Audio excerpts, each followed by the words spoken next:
Bienvenue à Eika Village. Cette ville maudite par une poupée qui fait peur.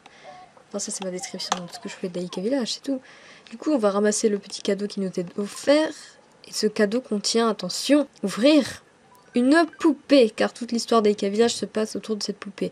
Ça a un peu changé, ça a même beaucoup changé. Avant, il y avait plein d'œillets partout, et la maison elle était plus loin, je crois.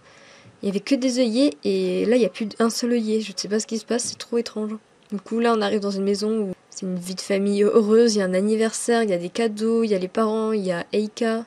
Et à l'étage, on a la chambre d'Eika avec ses parents en photo, et sa poupée. La poupée, et le chien aussi. Ils ont un chien. Et cette musique est très malaisante. Du coup, c'est parti, on va visiter les autres endroits de la ville. Du coup, là, ça devait être la première. Et je ne peux pas traduire ce qui est écrit en japonais, du coup. Normalement, on dit des trucs comme j'aime ma maman, etc. Oh mon dieu, elle est là. Et voilà, je ne sais pas du tout ce qui est écrit, mais c'est Eika. Ça a bien changé, hein. Il y avait des œillets partout, mais partout. Il me semble pas que c'était les pêches parfaites à l'époque. Enfin, je sais plus. Il y a que des pêches en tout cas dans cette ville. Franchement, cette ville est pas rassurante du tout. C'est vrai qu'il y a un labyrinthe. Là, on a un haut de pyjama bleu. Il y a des cadeaux un peu partout. Ah, pas toi. Je ne sais pas ce qu'il y a écrit. Il faut prendre le... C'est un mégaphone. Non, c'est pas ce dont j'ai besoin. Là, il y a un cimetière. Il a un peu changé. C'est un cimetière ici. C'est très joyeux comme ville, hein, n'est-ce pas? Je vous demande des choses très joyeuses et positives. Même ici, ça a changé. Ça refait un peu une sorte de labyrinthe bizarre.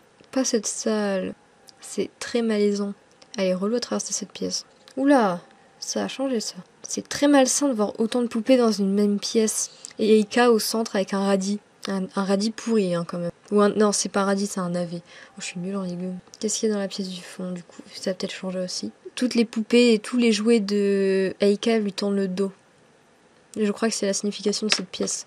Il n'a quoi au sous-sol? Ok, c'est une pièce très étrange avec des gyroïdes. Très bien, je m'en vais. Là, c'est Adam et Ève, je crois. Le péché de la pomme. Mais j'ai jamais compris la symbolique de cette pièce dans le jeu, en fait. On a encore 12 chemins à parcourir. Vous voyez que là, la ville, elle commence vraiment à se dégrader. Il y a des navets pourris. Il y a des trucs par terre, du bambou. Ah, il y a Lico, Berk. Pardon, mais je vais être le seul à ne pas aimer Lico, en fait. Il me rappelle trop Pokéland. Pokéland. Oh mon dieu. Là, vous voyez que la maison, elle est en ruine. Mais littéralement, quoi. Donc, vous voyez... Il y a une poupée avec une hache et surtout un bruit horrible. Qu'est-ce qui fait ce bruit-là? C'était ça? Cette pièce est horrible. Très sincèrement, je la trouve horrible. Le son est horrible en fait. Je sais pas ce que représente cette salle avec les œufs éparpillés sur le sol. Je sais pas vous, mais moi la vie elle me fait peur. J'ai des frissons en y allant. La collection Hello Kitty. Ah, la télé elle est brouillée. Regardez, la télé elle est brouillée. J'aime pas. Ça me fait peur. Il m'en faut peu, je sais. On a quoi au sous-sol? On a un café délabré, mais stylé quand même. Qu'avons-nous à l'étage? C'est très malsain. Là, il y a la poupée qui regarde une télé vide. Il y a l'obsession et tout. Eika pour sa mère, je crois. Qu'est-ce qu'on a ici? Un lance-bulle. J'ai pas envie de le prendre, ton lance-bulle. Là, c'est vraiment en ruine. Là, c'est la maison qui est complètement mise en bazar. Le meuble est déplacé du complet dans la pièce du fond. Toujours avec les télé brouillées, c'est horrible. Et là, on a Eika qui est emprisonnée avec la poupée. Est-ce que ça vous rassure? Parce que moi, ça ne me rassure pas du tout. Ah, elle est dans sa maison. Je sais pas ce qui est écrit. C'est bien les meubles négligés. J'aime bien la série des meubles négligés. Là, on a la poupée, évidemment. Toujours cette poupée maléfique, avec sa hache. Et elle a éliminé tout le monde. Et du coup, elle est pas contente.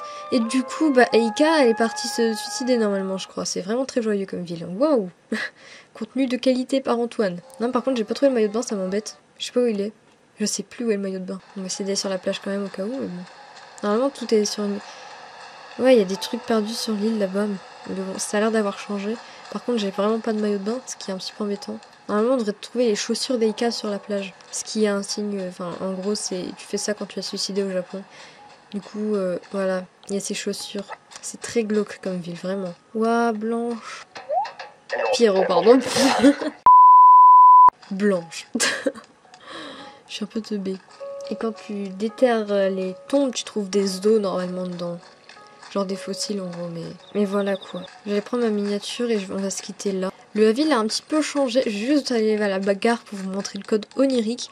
Il se peut que parfois il marche pas et qu'après il remarche. Faites pause. Bon et bien voilà les gens, c'est la fin de cette vidéo sur Eika Village. J'espère qu'elle vous aura plu. Donnez-moi vos théories et tout en commentaire, ça peut être intéressant à lire. On se retrouve pour une prochaine vidéo. Moi je vous dis ciao ciao.